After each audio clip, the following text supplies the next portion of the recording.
سورہ مزمل کے اندر اللہ فرماتا ہے وَأَقْرِضُ اللَّهَ قَرْضًا حَسَنًا، اللہ کو اچھا قرض دو، اللہ کو اچھا قرض دو۔ صحابہ کرام علیہ رضوان نے عرض کیا یا رسول اللہ صلی اللہ علیہ وسلم کیا اللہ کو بھی قرض کی ضرورت ہے؟ فرمایا ہاں۔ قرض کی حضور کس طرح؟ میں روایت کا مفہوم پڑھ کر سنا رہا ہوں۔ فرمایا کہ اصل میں اللہ تعالیٰ امیروں کو کہتا ہے تو جو تم غریبوں کو دیتے ہو در حقیقت صدقہ خیرات تم اللہ کو قرض دیا کرتے ہو۔ کیا اس کا مطلب ہے؟ اور پھر صحابہ کرام علیہ رضوان نے عرض کیا کہ جو یا رسول اللہ ہم اللہ کو قرض دیتے ہیں، جب اللہ ہمارا قرض ہمیں واپس کرے گا تو کیا اتنا ہی واپس کرے گا یا بڑھا چڑھا کر واپس کرے گا؟ فرمایا کہ جب تم اللہ کو قرض دو گے تو اللہ تمہیں 70 گنا زیادہ یا اس سے بھی زیادہ عطا فرمائے گا قیامت کے دن حشر کے دن۔ اب قربان جائیے، قرض چونکہ اللہ کو دیں گے تو اللہ اس قرض کو واپس بھی کرے گا۔ اور دنیا کے اندر آج اگر کسی مقروض سے زیادہ پیسے لیتے ہیں وہ حرام ہے کیونکہ وہ سود بن جاتا ہے، لیکن قربان جائیے حشر کے دن جب اللہ کو ہم جو قرض دیں گے، قرض کا مطلب ابھی بھی نہیں سمجھے آپ، قرض کا مطلب ہے کہ جس غریب کو ہم صدقہ خیرات دیتے ہیں وہ حقیقت میں ہم اللہ کو قرض دے رہے ہوتے ہیں۔ یعنی اللہ کہنا یہ چاہ رہا ہوتا ہے اے مالدار، اپنا مال میری راہ میں نکال کر کہیں تو یہ نہ سمجھنا کہ تو خالی ہو گیا، تو کنگال ہو جائے گا۔ فرمائے نانا، میری راہ میں تو دے گا تو اللہ تعالیٰ تیرے مال کو اور بھی بڑھا دے گا، 70 گنا بڑھا دے گا، 70 گنا سے زیادہ بڑھا دے گا۔ اس لیے فرمایا کہ دیتا تو غریب کو ہے، دیتا تو میرے بندے کو ہے، حقیقت میں وہ خالق کائنات کو تو قرض دے رہا ہوتا ہے۔ ہم آج جس کو قرض دیتے ہیں تو مقروض سے پیسہ بھی وصول کرتے ہیں۔ اللہ تعالیٰ فرماتا ہے تم میرے غریب کی مدد کرو تو میرے ذمہ تمہارا قرض ہو گیا، میں کر چکاؤں گا، قیامت کے دن 70 گنا تمہیں نیکی عطا فرماؤں گا، اس سے بڑھ کر نیکی عطا فرماؤں گا۔ قربان جائیے، یہ زیادتی دنیا میں حرام ہو جاتی ہے لیکن قیامت کے دن رب کی طرف سے انعام و اکرام کا درجہ رکھتی ہے۔ تو پھر اس سے پتہ کیا چلا کہ دینا چاہیے لیکن اخلاص کے ساتھ دینا چاہیے، اور کسی کو بھی کم کرنا چاہیے، وہ اللہ کا بندہ ہے، اللہ کی رضا کے لیے دیں گے تو صدقہ خیرات اللہ کے ہاں وہ قبولیت کا درجہ بھی رکھے گا۔ آئیے میں اسی واقعے کی طرف لوٹ کے واپس آتا ہوں۔ چونکہ قابیل نے جب دیکھا کہ حابیل کی قربانی کو اللہ نے قبول فرما لیا ہے، چونکہ حابیل نے موٹا تازہ دمبا پیش کیا، آسمان سے آگ آئی اور اس نے آگ اس کو کھا لیا، وہ قبول ہو گئی، اور حابیل کی جو بوسا بری ہوئی گندم ایک بورے میں تھی وہ ویسے کی ویسے رہ گئی، اب اس کو حسد ہو گیا۔ قابیل کو حابیل سے حسد ہوا، اس نے کہا قال لأقتلنک، اب میں تجھے ضرور قتل کروں گا۔ تو حابیل نے کہا قال انما يتقبل الله من المتقین، کہ تو مجھ سے حسد کرتا ہے، میری غلطی کیا ہے؟ میں نے تو قربانی جو اللہ کی بارگاہ میں دی ہے وہ اللہ کی رضا کے لیے دی ہے، اور چونکہ اللہ متقین کی قربانی قبول فرماتا ہے لہذا میری قربانی اللہ نے قبول فرما لی، تیری قربانی قبول نہ کی۔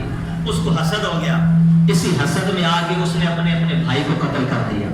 روایتوں کے اندر آتا ہے اب قیامت تک جتنے بھی قتل ہوں گے قاتل کو تو اس کا گناہ ملے گا، اور یہ گناہ جو ہے وہ قابیل کی گردن پر بھی رکھا جائے گا۔ یعنی اب قیامت تک جتنے بھی گناہ ہوں گے اللہ تعالیٰ ان تمام گناہوں کی سزا قابیل کو بھی دے گا، قابیل کو بھی اس گناہوں کی سزا ملتی رہے گی۔ اب میرے جملوں پہ غور کیا، فرمایا حسد کے بارے میں حضور نے فرمایا ان الحسد تأکل الحسنات کما تأکل النار الحطب، فرمایا حسد نیکیوں کو ایسے کھا جاتا ہے جیسے آگ لکڑی کو کھا جاتی ہے۔ یعنی حسد کرنے والے کی عبادت کو اللہ تعالیٰ قبول نہیں فرماتا، اور یہ حسد ایسی چیز ہے جو بیٹے کو باپ سے جدا کر دیتا ہے، جو بیٹی کو ماں سے جدا کر دیتی ہے، اور جو میاں بیوی کو آپس میں جدا کر دیتا ہے۔ ان کے جسم تو ایک گھر میں رہتے ہیں لیکن ان کے دل ایک دوسرے سے دور ہو جاتے ہیں۔ حسد ایسی بری چیز ہے۔ سب سے پہلے کس کو حسد ہوا؟ شیطان کو آدم علیہ السلام سے حسد ہوا۔ اس نے کہا کہ یہ مجھ سے برتر ہے، برتری رہ گئے، یہ مجھ سے افضل ہے، اللہ نے مجھے حکم دیا کہ میں ان کو سجدہ کروں۔ تو تو شیطان ابلیس لعین نے آدم علیہ السلام کو جو سجدہ نہیں کیا تھا اس کی وجہ یہ تھی کہ شیطان کو آدم علیہ السلام سے حسد ہو گیا تھا. تو بعض بات کسی کو کسی شخصیت سے حسد ہو جاتا ہے تو جس کو حسد ہوتا ہے وہ حسد کرنے والا برا ہوتا ہے, لیکن جو محسود ہے جس سے حسد کیا جا رہا ہے وہ انسان کبھی بھی برا نہیں ہو سکتا.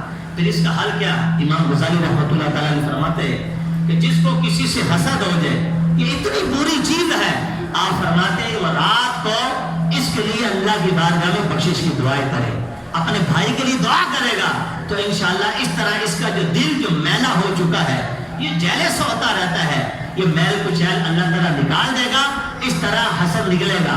اب یاد رکھیے جب حسد دل میں آتا ہے بندہ اس کی غیبتیں بھی کرتا ہے, اس کی چغلیاں بھی کرتا ہے, اور پھر وہ ہر وقت اس کے عیب تلاش کرتا رہتا ہے کہ کسی طرح بھی میں اس کو دنیا کے سامنے اتنا برا اور ذلیل کر دوں کہ لوگوں کے دلوں میں اس کی تھوڑی سی بھی عزت باقی نہ رہے. حسد ایسی چیز ہے, حضرت یوسف علیہ السلام کے بھائیوں نے ان سے حسد کیا, ان کو اٹھا کر کنویں میں پھینک دیا. کتنی بری چیز ہے. قابیل کو حابیل سے حسد ہوا, اپنے بھائی کو قتل کر ڈالا, یہ بہت ہی بری چیز ہے. لیکن یاد رکھیے انسان سے حسد کرے گا اس کی نیکی ایسے ختم ہو جائے گی کہ جس طرح آگ لکڑی کو کھا جاتی ہے, لیکن لعین مردود شیطان نے نبی سے حسد کیا تو قرآن نے فتویٰ دیا وَكَانَ مِنَ الْكَافِرِينَ, وہ کافر ہو گیا. لیکن اگر کوئی انسان اللہ کے ولی سے حسد کرے گا, اللہ کے ولی سے دشمنی کرے گا, ابو ہریرہ فرماتا ہے من عاد لی ولیا فقد آذنت بالحرب, جس نے میرے کسی ولی سے دشمنی کی میں اسے اعلان جنگ کرتا ہوں. اور قرآن کے اندر صرف اللہ نے اسی سے اعلان جنگ کیا ہے کہ جو سود کھاتا ہے, اور دوسرا اعلان جنگ اللہ نے اس سے فرمایا ہے جو اللہ کے ولیوں سے دشمنی کرتا ہے. آپ اس جملوں پہ غور کیجئے, جب اہل اللہ سے اولیاء اللہ سے دشمنی ہو جاتی ہے تو پھر اللہ کی طرف سے اعلان جنگ ہو جاتا ہے.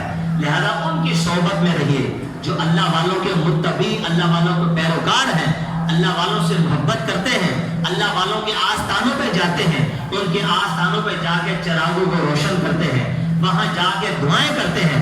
لیکن جس کو آپ یہ کہتے ہوئے سنو کہ اہل اللہ کے پاس جانا شرک ہے, وہاں چادریں چڑھانا شرک ہے, وہاں مانگنا شرک ہے, وہاں دعائیں کرنا شرک ہے, در حقیقت یہ وہ لوگ ہیں جو اہل اللہ سے حسد کرتے ہیں, اہل اللہ سے دشمنی مان لیتے ہیں. انہی کے بارے میں رب نے فرمایا ہے تو پھر تیار ہو جاؤ, اللہ تعالیٰ تمہیں جنگ کا اعلان کرتا ہے.